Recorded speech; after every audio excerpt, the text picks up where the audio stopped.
பவானி சிங் இந்த விவகாரத்தை பொறுத்த வரைக்கும் இந்த வழக்கில் பெயிலை கூட எதிர்ப்பதாகத்தான் சொல்லியிருக்கிறாரா? மேலும் தகவல்களை விரிவாக சொல்லுங்க ரமேஷ்.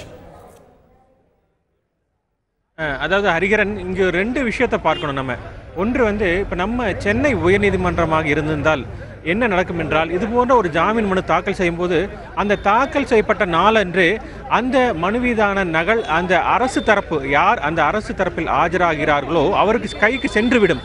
அவர் அந்த வழக்கை படித்து பார்த்த பின்புதான் அடுத்த நாள் அந்த விசாரணையின் போது தயாராக தான் வருவார். அந்த வழக்கு விசாரணையின் போது ஒருவேளை இன்று ஜாமீன் மனு தாக்கல் செய்யப்படுகிறது என்றால் அந்த ஜாமீன் மனு நகல் இன்று இரவே அரசு தரப்பு வழக்கறிஞருக்கு சென்றுவிடும். அடுத்த நாள் நாளை விசாரணைக்கு வரும்போது நீதிபதி முன்பு வரும்போது அந்த அரசு தரப்பு வழக்கறிஞர் இந்த வழக்கில் முக்கிய குற்றங்கள் முக்கியமாக சுற்றப்பட்டுள்ளது, எனவே உடனடியாக நீங்கள் எனக்கு பதில் மனு தாக்கல் செய்ய கால அவகாசம் வேண்டும் என்று கேட்பார். அதுதான் அங்கு நடைமுறை என்றால் அவர் படித்து பார்த்து விட்டு வந்து விடுவார்.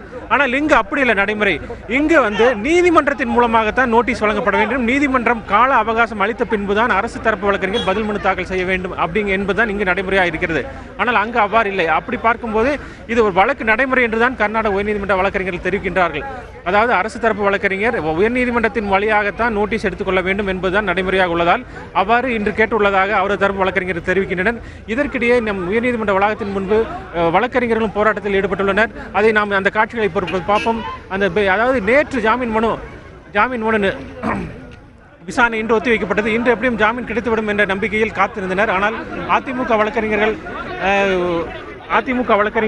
இன்று ஒன்று திரண்டு இன்று இந்த நீதிமன்ற வளாகத்தின் முன்பு மறியலில் ஈடுபட்டு கொண்டிருக்கிறார்கள். அந்த காட்சிகளை தான் நாம் பார்த்து கொண்டிருக்கிறோம்.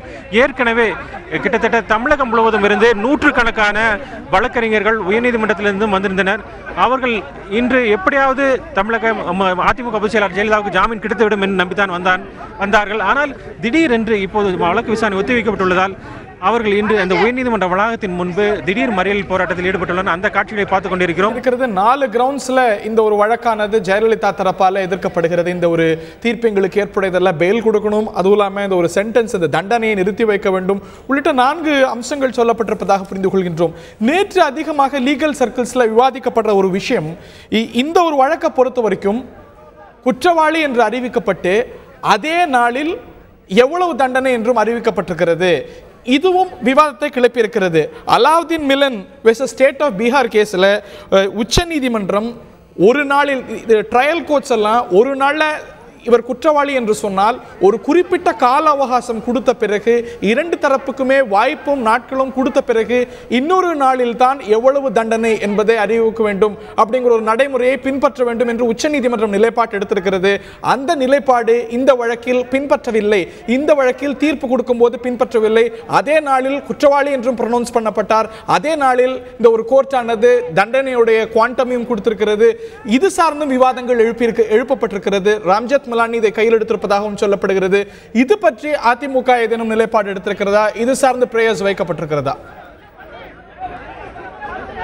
அது ஒரு வழக்கில் தெரிவிக்கப்பட்டுள்ள கருத்து. ஆனால் ஒரு வழக்கை பொறுத்தளவு, இது போன்ற குற்றவியல் ஜாமீன் வழக்குகளை பொறுத்தளவு நீதிமன்றம் வழக்கு விசாரணை நடத்தக்கூடிய விசாரணை நீதிமன்றம் என்ன நினைக்கிறதோ, நீதிபதி என்ன முடிவு எடுக்கிறாரோ அதுதான் முடிவு. வழக்கமாக இந்த வழக்குகளில் முதலில் உங்கள் மீது குற்றம் நிரூபிக்கப்பட்டுள்ளது, உங்கள் மீதான தண்டனை நாளை அறிவிக்கிறேன் என்று கூட சொல்லலாம், அல்லது மாலை அறிவிக்கிறேன் என்று கூட சொல்லலாம். அதற்கான கால அவகாசம் தரலாம். ஆனால் அது நீதிபதியினுடைய அதிகார வரம்பிற்குட்பட்டது. நீதிபதி உடனே கூட தண்டனை உங்கள் மீது குற்றம் நிரூபிக்கப்பட்டுள்ளது, அது குறித்து நீங்கள் என்ன சொல்ல விரும்புகிறீர்கள் என்று கருத்து கேட்பார்.